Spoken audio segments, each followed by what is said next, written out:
Hello everyone, happy Friday. I'm Stacy and we're back with a Humane at Home. We're going to be doing this every Friday at 2 p.m. now.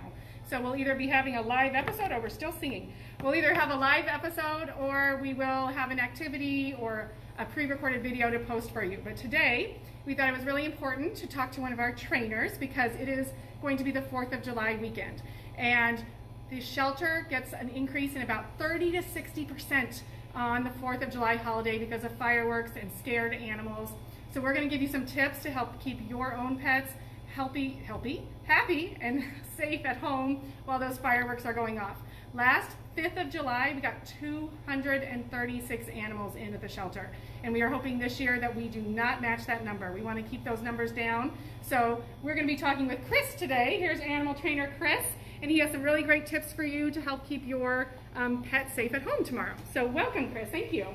Thank you. What's up, everybody? My name's Chris, and I'm going to be talking about some things that you can do to help keep your pet safe at home for this 4th of July. So the first thing that you want to do, there's some things we can do before the event to get ready. So the first thing you're going to want to do is update your IDs and microchips. You're going to want to make sure to check online and make sure that your information is up to date, that your address is up to date, your phone number, all of that stuff. Make sure they're wearing their collar and their tags.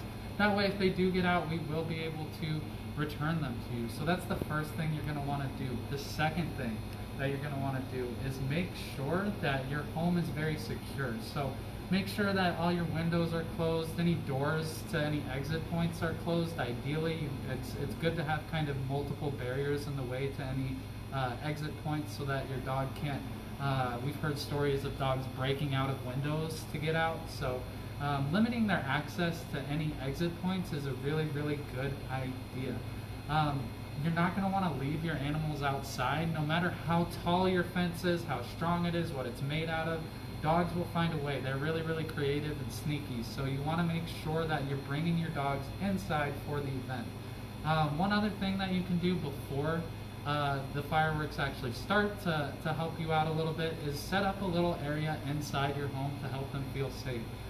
To give you kind of some anecdotal evidence about that, my dog, when we have fireworks, I never let him into my bathroom, but for 4th of July, I'll open that door up because it's the most internal part of my home, and my dogs will go in there and actually lay in the tub. So you want to kind of create a point that's really internal into your home. The more inside it is, the less noise it makes, if that makes sense. So kind of setting them up with a spot where they can feel comfortable.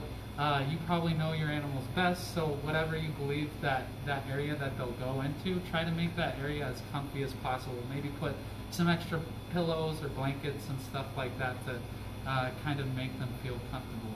Once the fireworks start, there's some things that we can do to help them out, help them feel comfortable. So the first thing that you're going to want to do is maybe play some music. You can play some ambient noise, you can maybe play the sound of a waterfall, just some sort of noise that might, again, drown out the sounds from outside, as long as they're inside, away from anywhere close to outside, and you're playing that music. It might actually just make it so the fireworks come and go and they don't even notice. But if they do notice, if they are feeling scared, there's some things that we can do. So we have some examples of some enrichment that you can give your dog. So maybe a bully stick, a pig's ear. We have a Kong here. It's frozen with some food in there. Cream cheese and wet food on just a normal chew or something like that. We have a variety of different items that, you know, maybe you could give your dog to keep them preoccupied a little bit, help them feel good, satisfy their sweet tooth or savory tooth, whatever you want to call it. So give them something really, really good that'll help them out. Another thing that you can do, if you're not going to be home, maybe set them up with a babysitter, or just try to be home. Stay inside. You know, if you know that your dog is going to be uncomfortable, you want to be there to help them out, help soothe them. You can put a blanket on them maybe if that helps them out. Whatever you can do to make them feel comfortable. Maybe slow petting, massaging, things like that while the fireworks are going on, and that'll help them out too. Basically, we want to try to help them out as much as possible so that they're comfortable and they're not trying to escape during the event.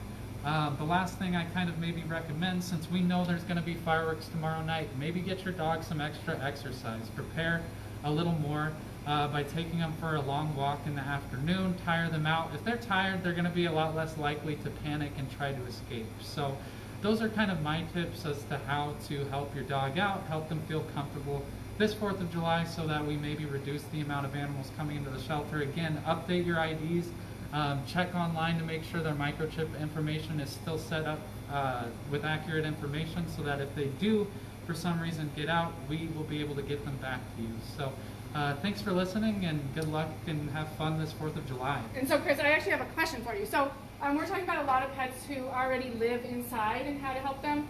So if people have dogs that are normally living outside, I would think this would be a good time maybe to, even if you have a garage or somewhere, if you're not bringing them in, but give them somewhere safe inside, or because it's really, I would imagine, very scary out there. So maybe something you want them to come in as well.